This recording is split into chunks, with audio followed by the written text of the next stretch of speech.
आकाशवाणी लखनऊ से प्रस्तुत हैं प्रादेशिक समाचार।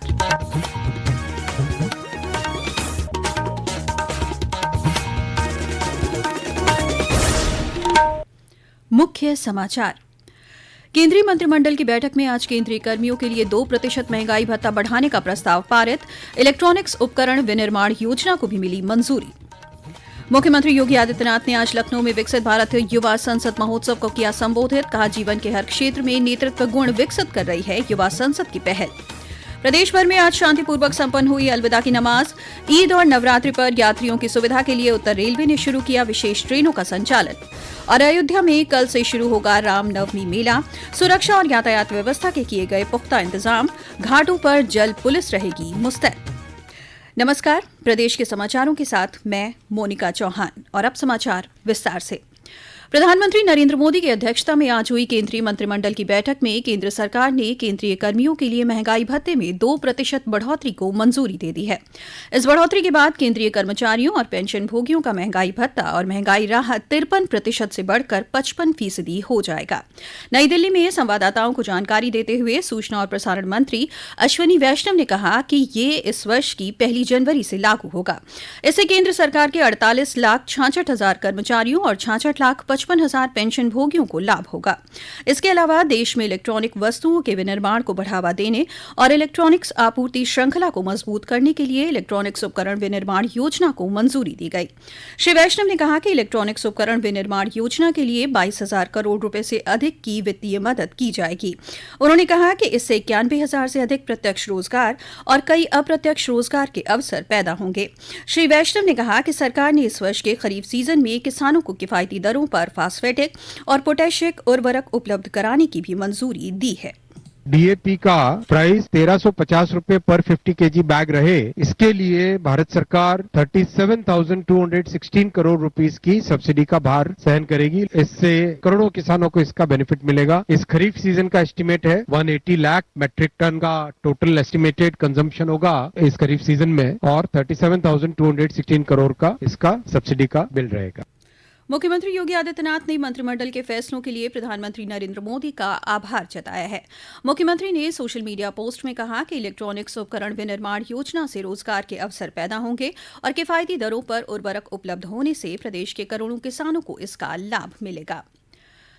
मुख्यमंत्री योगी आदित्यनाथ ने आज लखनऊ के विधान भवन में आयोजित विकसित भारत युवा संसद महोत्सव में युवाओं को संबोधित करते हुए कहा कि जब आप लीक से हटकर कुछ नया और अतिरिक्त करते हैं तो वो समाज के लिए प्रेरणा बनता है।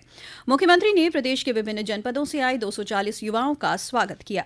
मुख्यमंत्री ने बताया कि प्रधानमंत्री नरेंद्र मोदी के मार्गदर्शन में 2019 से शुरू हुई युवा संसद की ये पहल जीवन के हर क्षेत्र में नेतृत्व गुण विकसित करने के उद्देश्य से आगे बढ़ रही है। मुख्यमंत्री ने आजादी के अमृत महोत्सव के संदर्भ में प्रधानमंत्री मोदी के 2047 तक विकसित भारत के विजन को रेखांकित किया। उन्होंने कहा कि इसके लिए हमें पंचप्रणों को अपनाना होगा।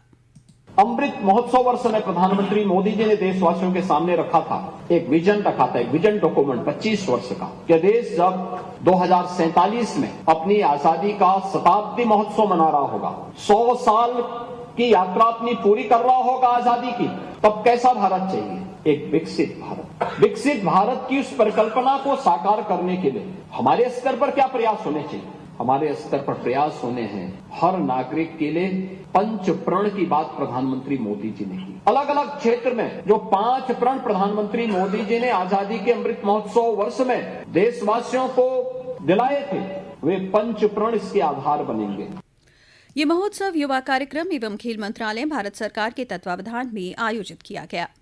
मुख्यमंत्री योगी आदित्यनाथ ने आज लखनऊ के लोकबंधु अस्पताल में फूड पॉइजनिंग से प्रभावित बच्चों से मुलाकात की।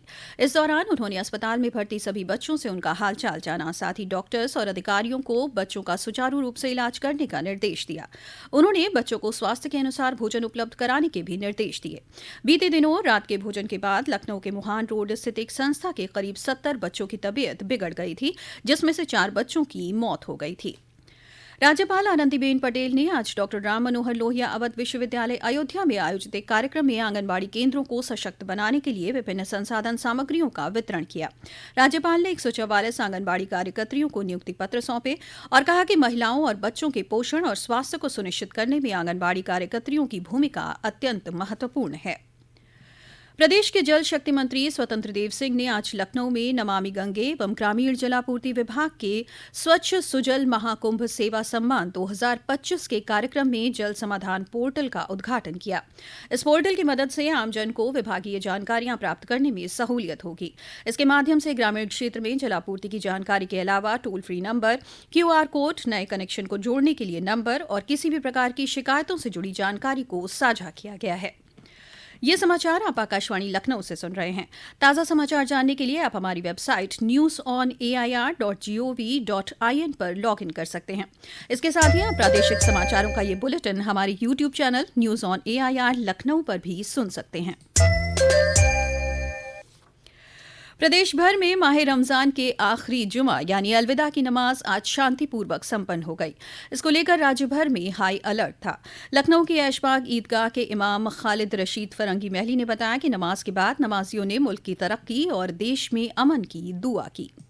आज पूरे लखनऊ में रमज़ान के आखिरी जुमे की नमाज बहुत ही पुरअमन तौर पर अदा की गई और हमारे यहाँ जहाँ मस्जिद ईदगाह में भी बड़ी तादाद में लोगों ने नमाज अदा की और मुल्क की तामीर और तरक्की और हिफाजत के लिए खुसूसी दुआ की गई।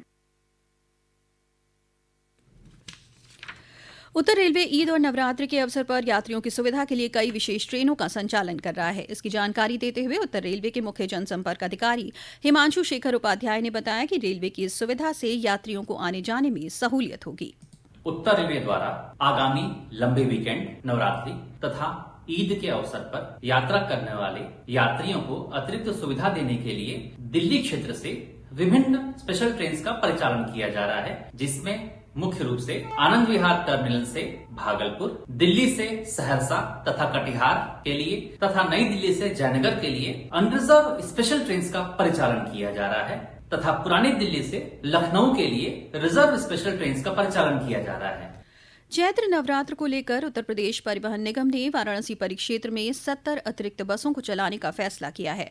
वाराणसी के क्षेत्रीय प्रबंधक परशुराम पांडे ने बताया कि 29 मार्च को यानी चैत्र नवरात्र के एक दिन पहले से लेकर 6 अप्रैल तक यात्रियों की सुविधा के लिए ये निर्णय लिया गया है। 21 हमारी डेली चलती है, लेकिन उसके अलावा हमने 70 बसों का पूरे परिक्षेत्र में बनारस, कैंट, जौनपुर, गाजीपुर, सोनभद्र और विंध्याचल मिला करके 70 बसों की प्लानिंग एक्स्ट्रा सर्विसेज का किया है। इसमें पूर्व से 21 दोनों मिलाकर 91 बसें उपलब्ध रहेंगी और इनको हम 6 तारीख तक 29 और 30 की मध्य रात्रि से लेकर 6 तारीख नवरात्रि के तिथि तक हम चलाएंगे।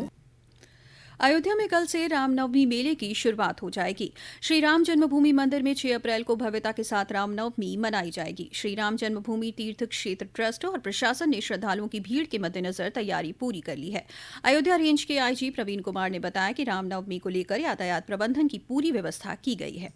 सारी व्यवस्थाएं की गई हैं और भारी संख्या में आने वाले श्रद्धालुओं को देखते हुए यातायात प्रबंधन की व्यवस्थाएं भी की गई हैं। जल पुलिस SDRF के माध्यम से घाट पर भी पर्याप्त व्यवस्था रहेगी और भीषण गर्मी को देखते हुए जो प्रशासन और नगर निगम और अन्य विभागों के साथ मिल करके, स्वास्थ्य के साथ मिल करके हम लोग इस तरह की व्यवस्था रखेंगे कि लोगों को सुरक्षित रखा जा सके, व्यवस्थित रखा जा सके। साथ ही साथ सुरक्षा को लेकर के कोई कसर ना रहे, तो फोर्स मल्टीप्लायर के साथ साथ जो भी हमारे पास तकनीकी उपागम है वो सारे के सारे हम इसमें शामिल कर रहे हैं।